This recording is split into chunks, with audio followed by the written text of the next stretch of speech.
Welcome everybody to our final session. I'm just waiting for the other members of the panel to join us.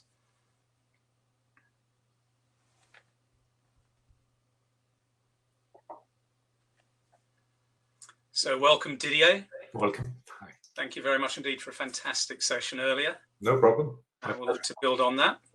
Hi Jenny, Hi. welcome. Hi Jennifer, and as with Didier, thanks for a great session earlier. So we're just waiting now. Jonathan, welcome onto the stage as well.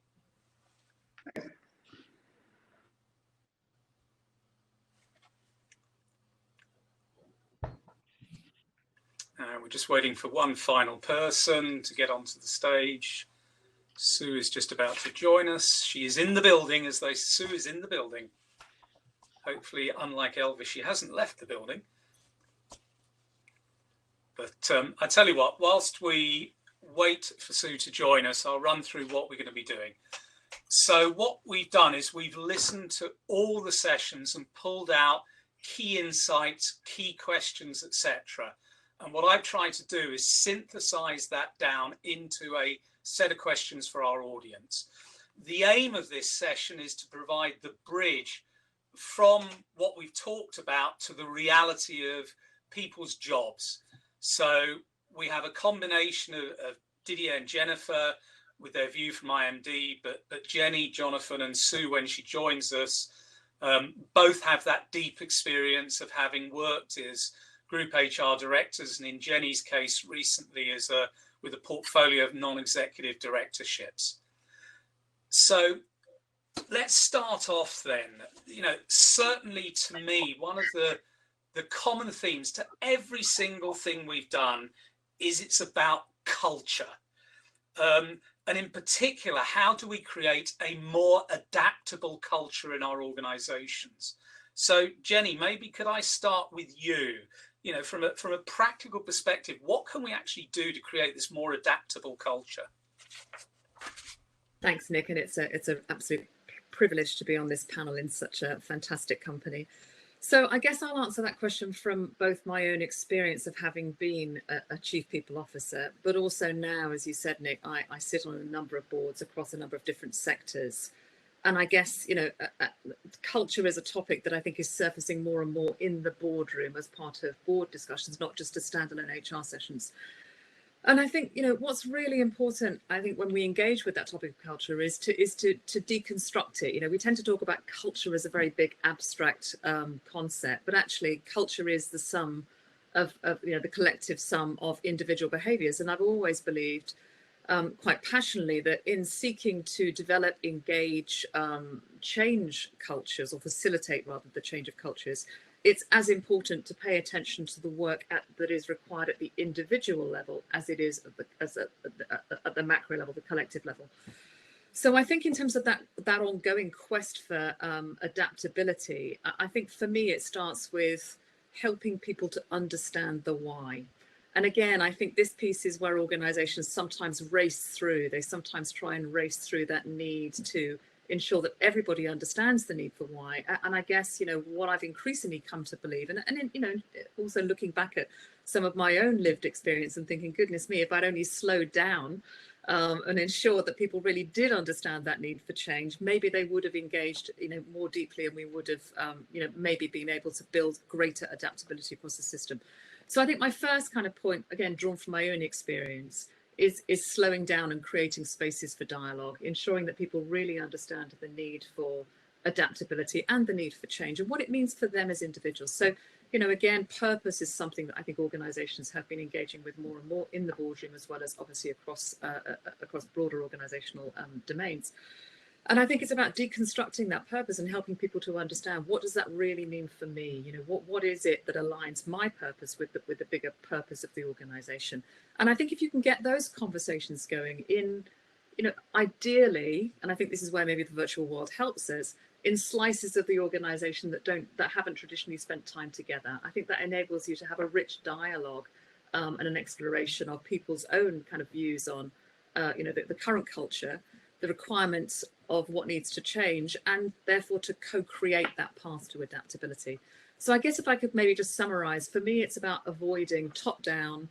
It's avoiding big programmatic change initiatives. It's working holistically with the organization. It's making space for conversations. It's listening deeply to each other. And I think ultimately it is about, looking across the whole system, making sure that whatever aspect of adaptability, whatever that looks like in your organization, that you're actively reinforcing it in all elements of, how people experience the organization.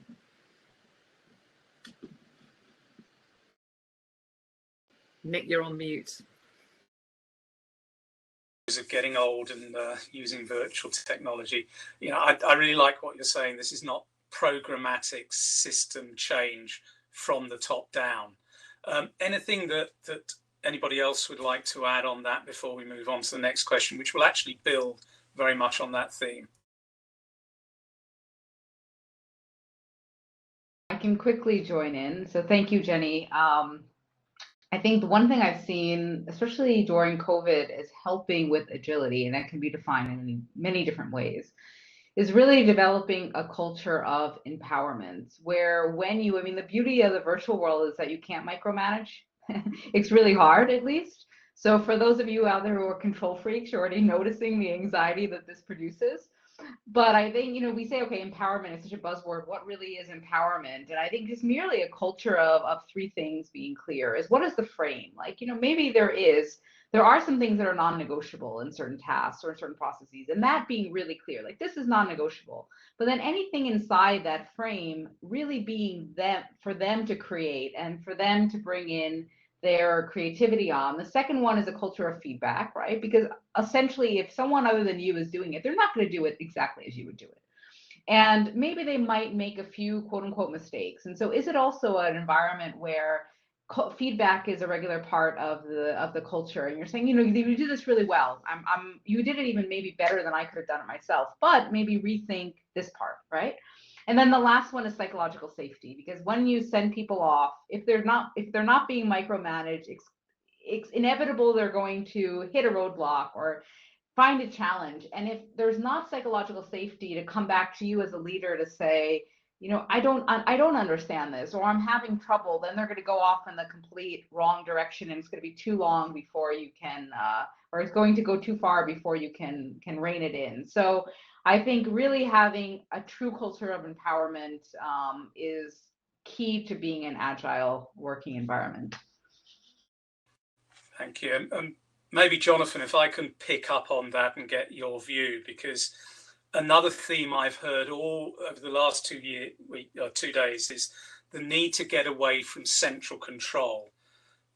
Balancing that need for speed with the need to listen to people, more employee autonomy, psychological safety. And I love one of your quotes, Jennifer: the leaders need to let people fail, but not be a failure.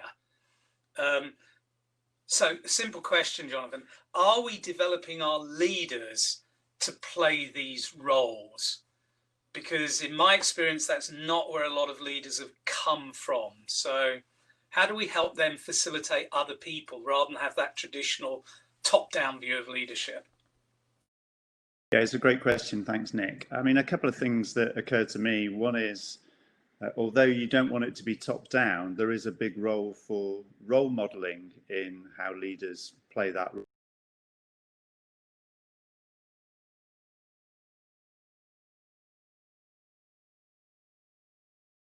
Perfect moment for us to lose. So would anybody like to pick up on what Jonathan was going to say there? Although we don't know what he was going to say. Yeah, I mean, I completely agree. The point about role modeling, I think, is really important. And I think that isn't just role modeling from the top of the organization. I think it's about those who have real influence, who carry the organization with them. So, one of my organizations where I was chief people officer, it was actually the chief technology officer who was one of the kind of most important figures to whom our organization looked for leadership, and the leadership not just of the what, but the leadership of the how. So I think the more that you can ensure that leaders, in formal roles of power, but also those informal roles of power and influence, do role model the behaviours that you want to see, I think the more that will carry across the organisation. What do you do though when those leaders aren't doing it? Because I think the trouble is for a lot of HR people, they see themselves working for the leaders, when I think we both agree, as particularly as a non-exec, HR doesn't work for the leaders, it works for the organization.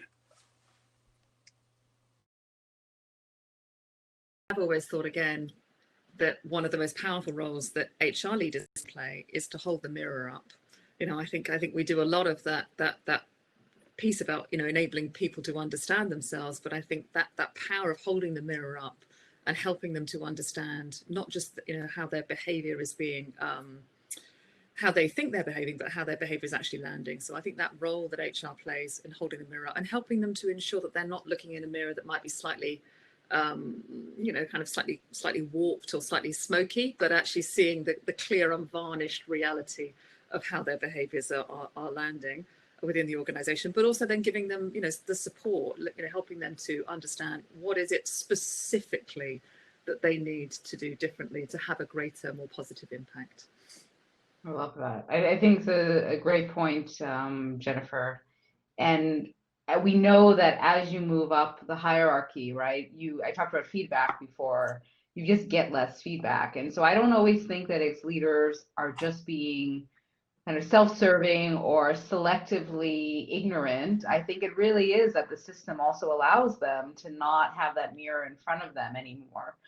And so sometimes it's hard to speak to power, right? Just to say, oh, do you know this is the impact? But I think it's absolutely crucial. And if it's a psychologically safe workplace, that can be easily part of the culture. Maybe just bouncing back on something you say, Jenny, I think I've seen very often, you know, leaders expressing the need for culture change in like very loose term, like we need to be more innovative or we need to be more agile.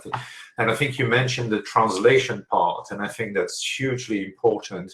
One, to shape the right mirror in front of them, but two, also to make it practical. And I think HR has got or any people function has got a huge role to play in this translation exercise from something that's expressed as a symptom to something that's actually practical and we can action. And that includes how leaders then need to behave, or at least to expose what they're doing. Maybe, Jennifer, to pick up on that, Richard just asked an interesting question on the chat of how can we do this when we're working remotely? Because I can kind of get holding up the mirror, because you can walk into their office and there's a nice physical mirror and you can hold it up. How do we do this remotely? Yeah, I'm laughing because I saw Richard's question come up and I thought, what a great question. And I really hope that you don't ask me to answer it. No, it's a really good question. And I think it's one that we're just starting to learn. How do we impart culture in the virtual environment? And more than ever, and I'm just going to pick up on, I'm going to be really unoriginal and pick up on what Jenny said, is that when you're working remotely, people are so attuned to you as a leader of what you're doing and not what you're saying, right? Not only what you're saying, but what are you actually doing? And so there, I would say, Richard, is having a very clear within the top team or as leaders, like what are the values that we believe, and then being very also clear about what does that mean in terms of behavior. So if we say cooperation is one of our values, what does it look like to be cooperative, and how can we really almost over exaggerate? You know, someone said to me, who used to be a stage actor, he said, working virtually is a little bit like working on the stage. And if you want to smile and communicate that you're happy, you have to smile like 5 times bigger. And he said, it's sort of the same when you're working virtually, because the nuances are not caught, they're not noticed. And so you have to, whatever those behaviors are that indicate these core values, they have to be shown. You know, you might think it's being overemphasized, but it's not. And so you have to be very, not only clear on what those behaviors are, but really look for opportunities. Oh, welcome back, Jonathan. Really look for opportunities to demonstrate them in a very open, a very noticeable, almost exaggerated. Jonathan, you were sadly cut off in your prime, as you say. I don't know if you've been able to hear what the other people have been saying, but maybe if we could just go back again to, you know, how do we get leaders to change? And maybe what I'd like to do is pick up a particular point from John Whelan about not just HR's role, but how can we help top teams coach each other? on their behaviors, calling out poor behavior. So it's not just a leader, it's about leadership. Yeah, I think the again, what I was trying to say before I was exited from the panel somewhat abruptly was that I do think there's a big role for role modeling, and that's the CEO, that's the top team. That is about people having their own styles. So we've used a lot of virtual communication over the last few months, and just providing that regular feedback and coaching within the team as to what's working, what's different, and what's authentic from individual leaders. And I think once you've set some of that expectation around the organization, then others feel much more comfortable in taking up the role of leading in a more flexible way. So I think that's what's critical that we've seen in the crisis. So maybe, Jenny, do you have anything to add on that? No, I think I completely agree. That role modeling, I think it is about the being willing to embrace the challenge of feedback, and I think this piece about creating dialogue across intact teams and creating time for that dialogue, I think is critical as well. And I think that's really hard in a world in which we're increasingly kind of needing to move fast. We're needing to make decisions at a pace that perhaps is uncomfortable for many, in their lived leadership experience. I'll ask you all quite a tough question. Over the last 2 days, an awful lot of what we've talked about is shifting mental models. So getting, I wrote down some of the things, the rush to solutions without defining the problem, binary thinking, the tick box mentality, being seen to act when we've not got no evidence base for what we're doing, keep gathering data and hope the answer jumps out of us. Let's stick in the steady state. It's safe. Now, Wendy Hirsch in one of the sessions asked a great question, which I'm going to push back again. She said, we've been talking about systemic transformational leadership for 40 years. So why has it seemingly had so little effect? Because all of those themes, pick them all up, but I didn't go, wow, I've never heard that before. So why are we not making progress? And obviously the other question is, so what can we do to really shift the dial? Okay, I'm now. Welcome. Fantastic. I won't be nasty and say, could you answer the question I just asked? But I will open it up to everybody. So, Sue, we were talking about the mental models that are no longer fit for purpose. So right at the top of what I sent over. And I won't go to you first. I'll let the others answer. But Wendy Hirsch in one of the sessions asked a great question. So I've been talking about this shift in leadership models for 40 years. So why haven't we actually done anything about it? Why haven't we shifted the dial? So I'll leave it open to everybody else. But Sue, you can maybe prepare yourself, because I know what this is like when the technology doesn't work. So who would like to start us off on that? And then Sue, maybe you can pull up at the end.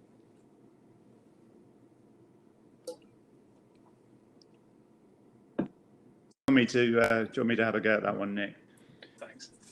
So, I think as with all of these, it's a provocative challenge to us all, I think, who've spent time in this space over the last few decades. And I think the truth is probably somewhere in the middle, in that I do think that we have parts of organizations that certainly I've worked in that are adept at dealing with transformation and can flex their style and have learnt to adapt in a very nimble way to crisis and to change and to the circumstances that we all face at the moment, for example. And I think what we'll see certainly emerge from the crisis are sort of two sets of organizations, ones that will thrive as a result of the investment that they've made in that change management and the approach of adaptability, looking at new ideas, looking at innovation, and recreating themselves as part of the crisis. And then I think you will also have a set of organizations that really haven't adapted, haven't changed, and can't flex their style. and they will unfortunately be the ones that don't survive as we go through the crisis. So I do think, we've used the crisis as the classic opportunity for reinvention and for change, and again, I can sort of point to people around the organisation who've absolutely thrived and come through that experience with great success, actually.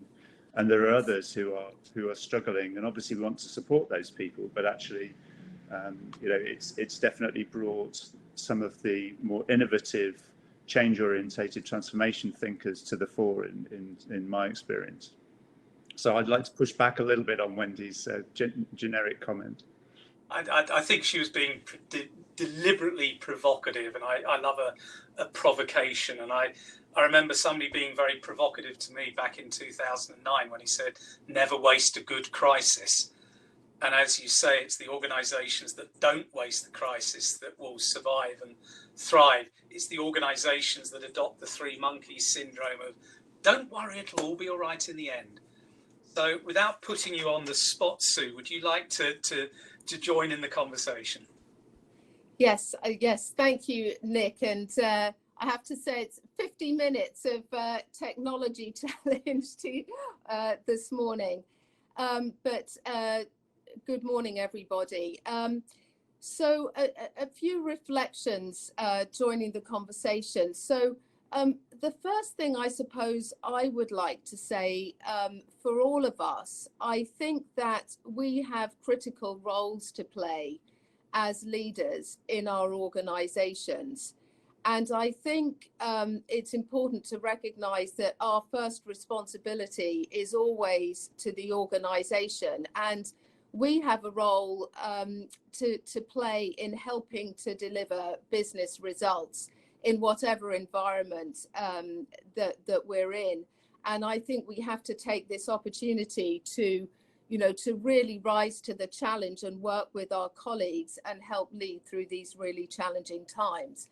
I always think that in our roles, we have a seat at the table by virtue of our role.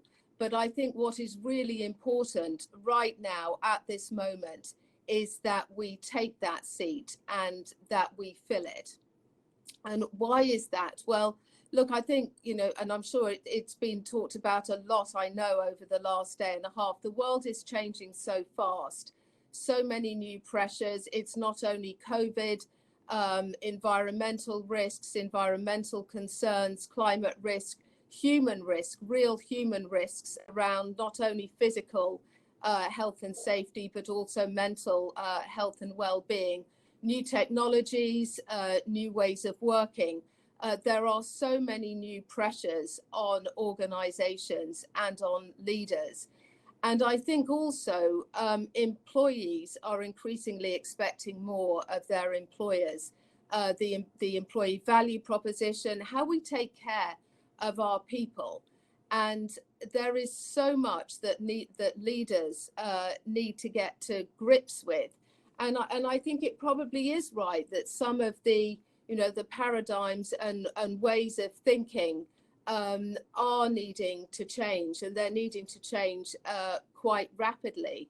And I think that we have a key role in our organizations to work with other leaders to help this discussion. We have to listen to the views of our people. What are our people telling us?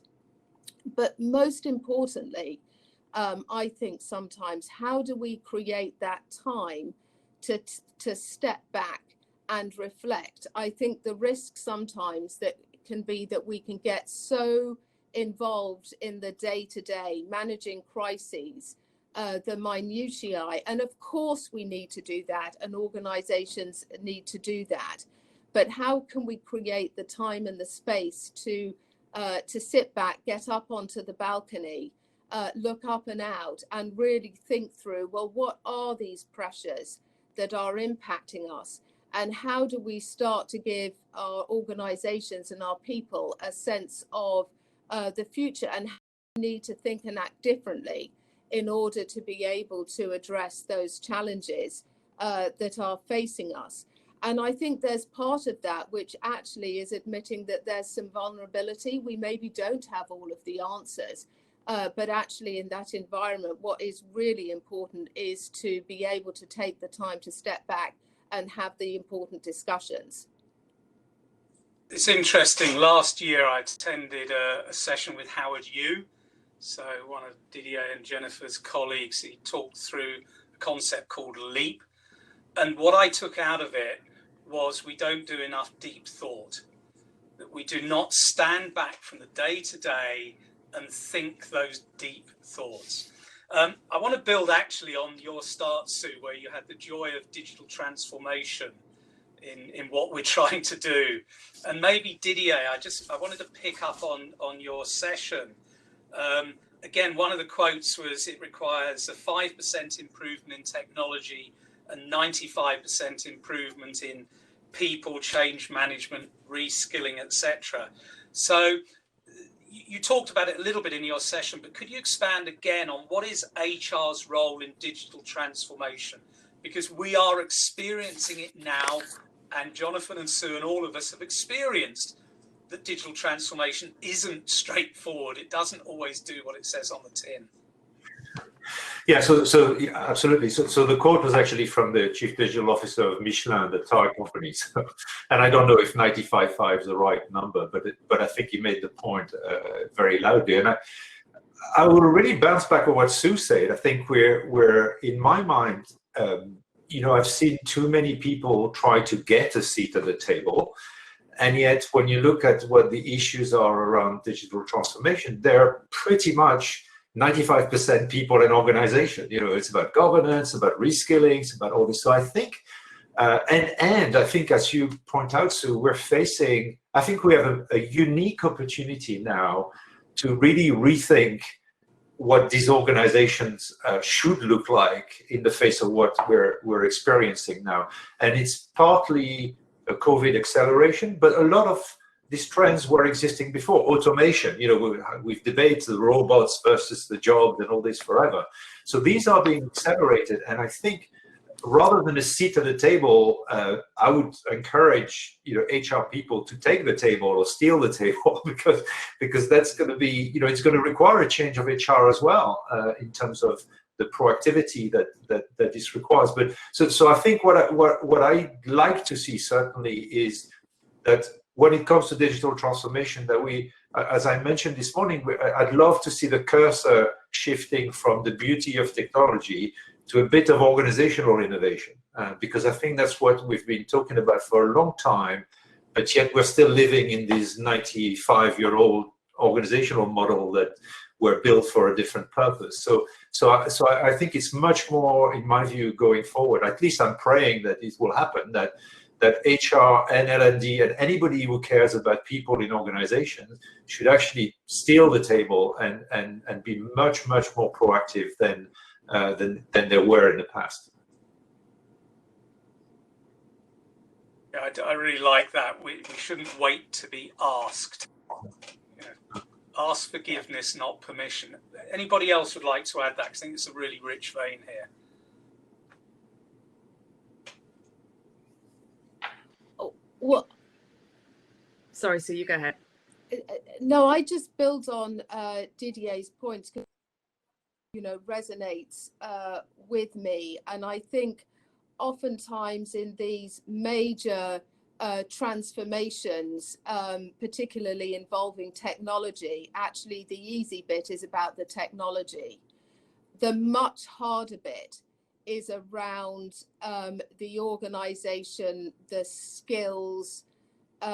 Every single piece of technology, in my experience, ultimately leads to people's jobs changing. You know, what people do when they come to work then changes every day. And when that is impacting an organization on a broad scale, then the challenge around the people, the leadership of that change, I think becomes by far the hardest piece. And this is where I think that HR and people leaders, you know, that's where we have to step up to the plate. and really thinking about the narrative. You know, why are we doing this? What is the purpose? Where does it get us to? And then how is it that we orchestrate and we help the leaders in the organization orchestrate what that change is? Because it's at multiple levels. It's around what happens to people's jobs. It's around what new roles are needed, what the skills and capabilities are, how you train those in, how you embed those. If there's a part of the organization which is seen to be somewhat in the old world as opposed to leveraging the new technologies and ways of working, how do you manage that from a cultural standpoint? And, you know, this requires, I think, a lot of careful thought. And, you know, that's where we need to step up to the plate and help our organizations lead through this. And recognizing, I think, always a key question is, what's the organization's capacity for change? Given that, you know, oftentimes there's a business to run, you need to fly the plane or drive the car, but at the same time, you're trying to rebuild it as you go. So how does the organization, from a capacity point of view, how does it manage through that? So, you know, that's our role. Think you were going to say something? With absolutely everything that Sue's just said. I mean, I was picking up on one of Didier's points. I think, you know, we tend to still, I think, be thinking about technology as something that's distinct and separate from, you know, the business. And I think the more that we can see technology as, you know, it is a thread that runs throughout, and stop kind of thinking about it and engaging with it as a separate entity. Because the reality is, for all of us, I mean, you know, what the experience that we're having now is enabled by technology. You know, every aspect of our lives outside of work are enabled by technology. And I struggle sometimes to see why we still have a mindset when we come into our kind of professional spheres of thinking about technology as something that is inherently difficult. I agree completely with Sue's point about capacity for change. I think for many organizations that is a very real concern. But actually technology, and I speak as somebody who spent, you know, time obviously working in the technology space. I still sit on technology company boards. Technology is an amazing enabler for us all of having very rich experience in our professional lives as well as in our personal life. So I guess my point is, I think we need to be careful that the mindset that we have around, you know, when we talk about the role of technology within organizations, that we don't come to that with anxiety, but actually that we come to it with positive energy, and that therefore the mindset that we have is a how mindset. You know, how do we ensure that we leverage technology in a way that enables, you know, great outcomes for our organization, but actually that it enriches our daily experiences in our working lives? It's interesting. I was reading an article from Stephen Bungay, who's another one of our friends, who talked about the 5 myths of strategy. He said one of the myths is you should never have a digital strategy. You know, you know, all of this stuff. It's an enabler for a better customer experience, more efficiency, whatever it is. Jennifer, anything that you'd like to add? Not much that hasn't already been said, and I think the discussion has captured it well. I mean, I think, and I'm looking at the chat as well. You know, I had the same reflection as you of it, Nick, when I've been listening to the session and also other sessions on this topic. It's like, okay. And DDA knows this. I do a program at IMD called Leading in the Digital Age, and I'll often talk about the topics around, you know, being a good listener as a leader and empowering other people and not falling in love with one's own ideas. And none of these are like things we haven't heard before COVID or before the digital age. People are like, that's what leading the digital age is about. And yes, there are things like advanced analytics or AI that are new. But I don't think any leader out there that I've met so far at a top level is being sent to a program because they're having to learn how to execute Python or something like that, you know, Python programming. And so, yes, there are some of these kind of core behaviors that even in the digital age, and we think about empowering people to start working virtually, are still super relevant. And you know, why are we still talking about these things? And our members of our group, I think, said it better than I could even say it. So I'm going to say it quickly, is 3 things, right? I talked about already, feedback. As we go to the top, we're just getting feedback less about our behavior. And this is not the 1-year annual review, right? If we talk to our kids one time a year, what they were doing right and what they were doing wrong, or what they could improve on, they're not going to really develop to their maximum capacity, right? And I mean really an ongoing feedback culture. And then the other one is comfort. If we're too comfortable, I mean, fear is a horrible way to motivate, but there needs to be a little bit of discomfort or threat to really get people to try something different. COVID is a great example, right? Where we were made uncomfortable. And then the last one, I saw it, many of you mentioned in the chat, is the rewards. I see so many organizations where either they say, well, we measure the outcomes because if the leadership traits are there, the outcomes are going to reflect that. Not always. And I think people behave as they're rewarded to, and as cynical as that might sound. And so why are we still talking about these things that seem so simple and so basic? I think 3 things: feedback, comfort, and rewards. Leave it at that. And I do think that what Sue and Jenny talked about is really important. This thing about spending time thinking about this rather than being busy, doing the latest, implementing the new ERP. We're not rewarded for thinking, right? We're rewarded for doing, but it's true. Yeah. That's measurable. What you do is measurable. What you reflect on is not. And so we put our time where we're rewarded. So actually, I'm going to that point about reward there, I think is really important, because it's not just about financial reward, it's about progression, isn't it? I think if you look at many organizations, that piece around, how has an individual contributed to the collective kind of thought of the enterprise isn't captured anywhere.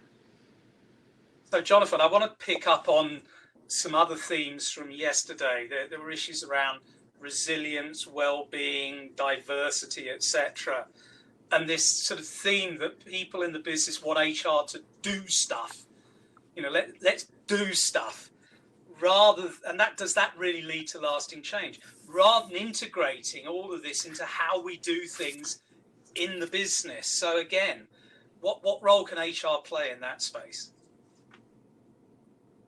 I think it's a great question, and again, it's one we've spent quite a bit of time thinking about, partly because of the agenda that we've got is very much about Costa going global, and actually you can't do any of that without having true diversity of thinking in the organisation. So what you need to put into the everyday practices and activities that you do as a not just as a leadership team, but as a wider organisation. And again, it's about the implicit and explicit reward mechanisms and encouragement that you put in place, whether that's role modelling, whether that's the people that you hire, the people that you develop, the people that you put on succession plans. So for me, it's about demonstrating that approach to inclusion in particular in everything that you do. One of the other things, and it's not new, that we've been working very hard on recently is actually getting a set of really meaningful networks established in our organisation. And again, so removing the need for it to be all top down and led from the top of the organisation, but actually building diversity and inclusion into everything that you're doing at all levels of the business. And that seems to be much more sustainable and have much more lasting impact on the activity that we're undertaking. So what I'd like to do, we've got about 4 or 5 minutes left.